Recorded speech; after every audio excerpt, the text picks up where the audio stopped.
Eu estava até conversando com meu pai hoje. Meu pai é flamenguista doente, né, cara? Eu estava lembrando com ele o ano de 2019 do Flamengo. Foi um ano mágico.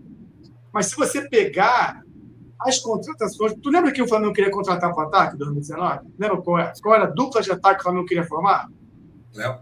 Qual era a dupla? Qual era? Pablo e Luan. Pablo e Luan. Meu Deus. Gabigol e Bruno Henrique. Eles foram o plano B do Flamengo. O Abel não queria. Aí, olha, o Abel não queria o Bruno Henrique. Pois é, o Bruno Henrique teve uma lesão gravíssima no Santos no ano anterior, ficou um tempão sem jogar por causa da lesão no olho. Cara, e de repente a história do Flamengo seria outra. Se conseguisse trazer... De repente, não. Com certeza absoluta. Porque olha o nível, né? E olha como é que as coisas são, né? E aí chega o Gabigol, né, ali, o Bruno Henrique, e, cara, joga um futebol, o Bruno Henrique estreia fazendo gol, mas foi 2 gols em cima do Botafogo, jogando uma bola gigante, o time encaixou de uma forma. Mas como é que são as coisas, né, cara? E aí, alguns anos depois, o Gabigol já é uma sombra. Cara, é um rascunho de jogador de futebol, cara. É um rascunho de jogador de futebol. E também tem essa analogia que você faz, é uma coisa muito bacana, né? Você vai lembrar bem como o Vascaíno, que o Vasco foi lá para contratar o Juninho e o Leonardo, né? Leonardo voando lá no Sport, em 95. Aí traz o Leonardo como cracaço de lá e traz o Juninho como contrapeso, vamos botar dessa forma, né? Aí, Juninho Pernambucano. Exatamente, a história diz por si só, né? O Juninho é um ídolo do Vasco. Então, Leonardo foi um vagalume no Vasco, jogou, assim, alguns jogos ou outro, era um atacante rápido, ali, um pontinho arisco pra caraca, é um famoso alegria nas pernas, né? Mas... século XX. Mas não... Né? E o Juninho franzino, veio como contrapeso ali no esporte, né? Foi. E aí eu até comentei que a situação de, claro, guardadas as proporções, né, do Flamengo 19, que encontrou essa dupla de ataque ali, foi bem parecido com o Vasco 97. Um Vasco que, perspectiva zero, assim, não que o Flamengo tivesse perspectiva zero, mas o Vasco 97 ninguém colocava como favorito. Pega um Evaí, final de carreira, um cracaço, mas em final de carreira. Aí contrata o Valber, final de carreira, lateral direito, puta do jogador, mas final de carreira. Traz o Odivan. Primeiro líbero da história. Pois é. Aí traz um Odivan ilustre, desconhecido. O lateral esquerdo, Felipe, um garoto da base que ninguém conhecia. Nasa na cabeça de área com o Luizinho. O Luizinho era um jogador já ali de mais nome, mas o Nasa ninguém conhecia. O Juninho Pernambucano, que era um contrapeso. O Ramon Menezes, que chegou em 97, também ninguém conhecia esse jogador. O Ramon, quem é esse cara? Ainda teve um tal de Pedrinho que subiu da base, cara, o time deu uma liga surreal e foi campeão brasileiro que ninguém esperava. Ninguém imaginava aquele time do Vasco campeão no início do campeonato. Você tinha o Edmundo. Então, ali o Vasco tinha um... tinha o Carlos Germano, o Edmundo e o Mauro Galvão. Edmundo tinha voltado da Fiorentina. Não. Tinha vindo do Palmeiras. Desculpa, não, do Palmeiras. 96, ele vai para a Fiorentina em 98. Isso aí. Ele vai para a Fiorentina em 98.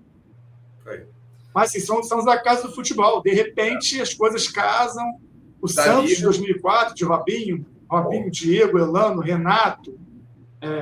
Tinha o Zé Love, o atacante do Zé Love. Alberto. Tinha o Paulo Henrique, que era um volante ali. Danilo já foi da época do Neymar. Mas era um time também... Já foi depois, mas é um time que deu liga ali. A zaga era aquelas torres gêmeas, né? O Alex e o André Luiz. Tudo tá certo? André Luiz, né? O lateral então, direito era o Maurinho, o lateral direito era o Maurinho, que depois foi pro Cruzeiro, e o esquerdo era o Léo. Pois é. Assim, um time também que ninguém dava nada, que, meu irmão, os caras subiram, se encontraram ali, deu liga, foi o que foi. E eu acho que o Flamengo 19 com o Gabigol Arrascaeta foi mais ou menos isso. Jogadores que ninguém dava muita... Não eram jogadores que estavam sendo disputados no mercado. Contratação não era. O Pablo e o Luan, o rei da América, que era o Luan. O Pablo, que tinha feito gol pra caramba no Atlético Paranaense. Exatamente. E um detalhe, Bruno, não sei se você vai lembrar bem, o último jogo do Flamengo em 2018 foi contra o Atlético Paranaense, que o Flamengo toma de 2-0. Maracanã lotado, o Pablo mete gol e o Pablo o substituto campeão ali, da Copa do Brasil, né? Sim. Exatamente, para entrar no lugar de Henrique Dourado, que jogava no Flamengo na época e tal. Cara, é os acasos do futebol, né, cara? O futebol Os acasos do futebol, futebol tem essas paradas. Por exemplo, a geração de 80 do Flamengo, de campeão de tudo e tal, formada na base. Raul, sim. Leandro, Marinho. O Raul, nem tanto, porque o Raul veio do Cruzeiro, né? Raul, Leandro, Marinho, Moza, Andrade, Dilizico, Tita Nunes e Lico. A maioria desses jogadores foram formados na base do Flamengo. Na base, E detalhe, foram ganhando mesmo a partir de 80 em diante. Tudo bem, ganhou o Campeonato Carioca em cima do Vasco, ele gol do Rondinelli e tudo mais, mas a geração vinha sendo construída ao longo do tempo. Aí deu no que deu, né, cara? O futebol tem dessas paradas, cara. Bem lembrado tem dessas coisas.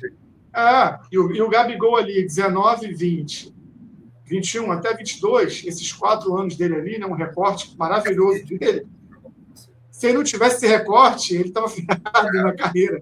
Porque antes não era isso tudo, depois do Flamengo também acabou. Não consegue jogar. Então... O que fica marcado, obviamente, são os gols que o cara fez na final da Libertadores. Isso aí não tem como tirar dele.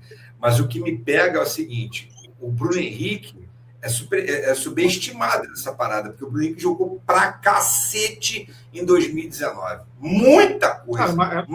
Era ele, o Gabigol. Era um cavalo. Era um cavalo. Exatamente, cara. Então, assim, é porque o Gabriel é o contexto, né? O Gabriel, guardar as devidas proporções, você fala do Gabriel, de novo, guardar as devidas proporções, como você fala do Neymar hoje, que ele foi no passado. O Gabriel era aquele cara que cativava a galera, era do negócio da comemoração assim, mexia com os adversários, provocava os adversários. Isso para o rubro-negro era bacana, mas depois começou a fazer aquela monte de lambança, para mim já era. E hoje ele é um ex-jogador em atividade, disso ninguém vai apagar, entendeu? Porque você viu o cara dominando, o Bahia empatou, hein? O Bahia empatou o jogo, hein? 1-1. É um jogo difícil, né, cara? Um jogo difícil. O jogo na Bahia é um jogo complicado para o Palmeiras. Não é um jogo fácil, não, rapaziada. Deixa seu like aí, se inscreve no canal, compartilha. Tá chegando aí, dá aquela moralzinha pro Cheiro da Grama. A gente está sempre aqui fazendo esse trabalho com o maior carinho, com o maior respeito, responsabilidade para vocês. Então, vem chegando, dá o likezinho, se inscreve no canal. A resenha aqui é sempre de qualidade. Participa no chat, se você sempre vistos aqui, ouvidos. Vamos conversar, vamos trocar. Muito legal, senhores. Muito legal mesmo.